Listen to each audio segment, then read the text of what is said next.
મારું નામ ચમાર બાબુભાઈ દુધાભાઈ મોડાસા અને અમે અત્યારે હાલ સબલપુર કોરઠમાં રહીએ છીએ। સવારમાં એક પરિવારના ઘેર ભાઈ મુરજીભાઈના ઘેર ગેસ ચાલુ કરતા ગેસ ખતમ થઈ ગયો હતો અને ચા બનાવવાના સમયે બીજો ગેસ ચાલુ કરતા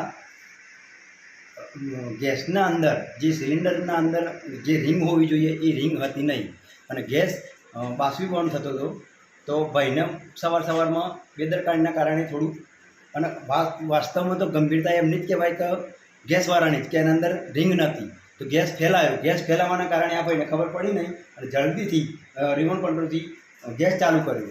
ચાલુ કરતાના અંદર જે ગેસ ફેલાયેલો હતો એનાથી બ્લાસ્ટ થયો એવા સીધા ભરતભાઈને પહેલાં ઈજાગ્રસ્ત થઈ, તેના મમ્મી દોડીને આવ્યા, એમને પણ વધારે થોડી ઈજાગ્રસ્ત થઈ અને બાજુમાં બે છોકરીઓ હતી એ પણ દોડીને આવી તો એમને પણ ઈજાગ્રસ્ત થઈ છે।